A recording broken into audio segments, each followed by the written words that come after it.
Hey guys, it's Exodus, and today we're going to be talking about my loot route through the Interchange. Interchange is a great map to make a lot of money quickly. The real benefit is that the loot is extremely concentrated and there's a ton of it. For this raid, we lucked out because we spawned in the southeast corner of the map, which gives us the quickest entrance into the warehouse docks at Ollie. It's going to be extremely important that we get inside as quick as possible to minimize our exposure to other players. This guide's going to assume that you have a good understanding of what the value of the items you're going to be finding is. We'll break that down in another video, but for now, we're going to want to get deeper into the mall and only grab items of opportunity. From the warehouse, we're going to want to head into Ollie proper. We're not going to be looting this, so I'm going to break up this wall and get to the front of the store as quick as I can. That's going to give me the best view of other players and scav spawns that patrol the front. Since we spawned in the southeast, there's a very high likelihood that other players have spawned in the southwest and have the same intentions of reaching the loot that we're going for. As we move to the west side of the store and the entrance to the mall, we need to check this area to our left, because scavs will spawn and patrol all along these registers.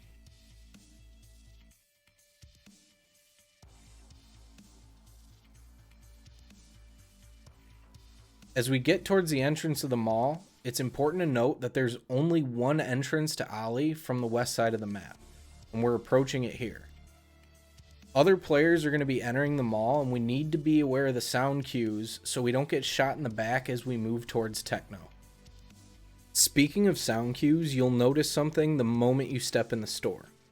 The wood floor makes a very distinct sound, and other players will pick up on that. There's nothing you can do about it, so you just need to be aware. When you get in the store, make sure to check every shelf top to bottom, and that includes the shelves along the wall. High value loot items you can find in here include Tetrises, which can be traded for a Bitcoin, graphics card, which you need for your hideout, and G-phones, which sell for up to 40k to therapist. You have two options when you leave Techno. Here, I'm going to run upstairs and check the second floor tech store called TechLight. The elevator is also going to make a distinctive sound, so sprinting may not be your best option. You're going to want to check every island and every shelf in here. An AK spawn can appear in this area, so make sure you check for that. The same high value items you were looking for in Techno are also going to be found here. They have the highest chance to spawn on these islands, but make sure you're checking everything just in case. These top shelves can be tricky. You have a perception dot, so make sure to use it. By this point, you're also going to be competing for loot with other players that spawned on the north side of the map and are making a mad dash for these tech stores. Always pay attention to your sound cues and try and loot as fast as possible.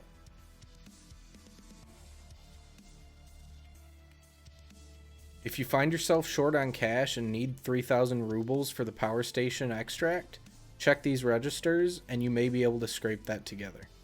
You remember how I said you had two options and I chose TechLight? Well, it's time to check that other option.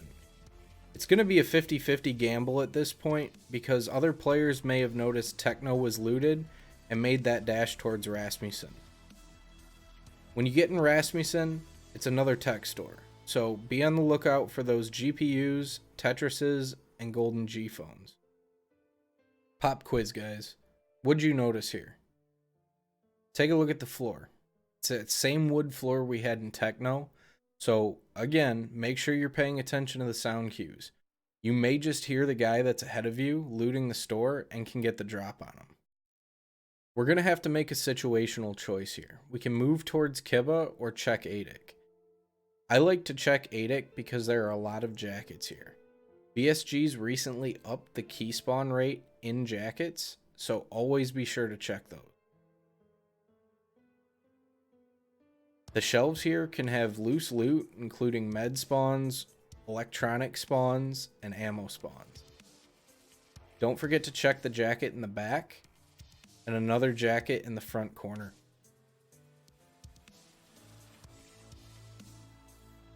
Right here. Once we finish with THICC, we're going to head across to Kiba. Kiba is a high risk, potentially high reward gamble. It requires 2 keys to enter, and you're going to be extremely exposed while you're opening the door. Once you get in, the fun's going to begin. You might find a ton of loot, or you might find trash. Always check the mannequins, because they have a chance for high tier armor and helmet spawns. Every open glass container has a potential for loot. Things you're going to want to be on the lookout for are suppressors and optics, but know the parts and what they're worth. In the weapon container, you can find things like a DVL, shotguns, SKSs, and other miscellaneous weapons. The back shelf is littered with parts, and weapons can spawn on the wall. There's a couple other weapon spawns to be aware of, and I'll point them out for you now. You have a weapon spawn on the rack, in the open crate on the floor. Check the 2 items boxes and loose loot on the green crates in the shelf, and look for more weapons and parts on the wall here. The wall spawns have a few key locations to check, so make sure you light it up or use that perception dot to not miss anything. Oh, and there's a grenade spawn here for those tricky situations. Again, always be sure to check that wall because it's always going to be hidden in shadow no matter what time of day, and we don't want to miss anything. Now we have a couple choices again. If Nikita was good to us, we may just want to book it towards the pit and head to extract. If not, we're going to head over here towards Manus. Manus is a field hospital. Naturally, we're going to be looking for meds here.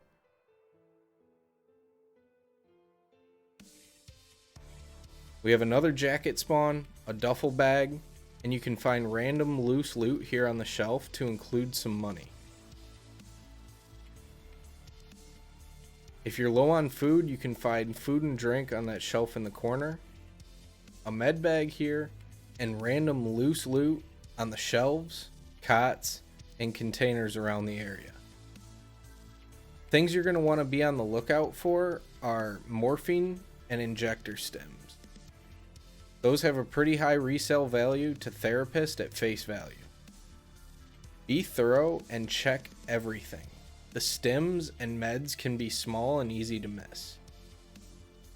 Don't forget your jacket spawns, and we'll move towards the exit.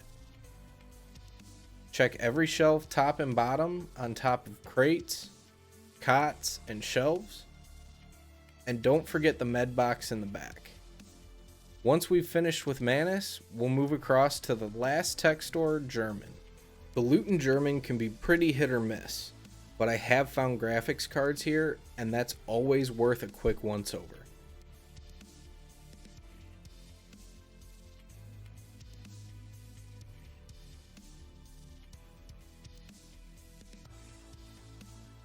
We'll do a quick drive-by next door because we have 2 jacket spawns and a large weapon crate spawn. By this point, our inventory should be pretty full. But if we have a couple open spaces, we can check Emercom, which is another field hospital, but does require a key. There are 2 more jacket spawns out front of Emercom, and those are always going to be worth checking for that key spawn chance. I'm going to start making my way towards the Northwest Exfil, now known as the Railway Exfil. We have another option in the power station, but that's not a guaranteed exfil. The SUV may or may not be there, and it does require 3,000 rubles to escape.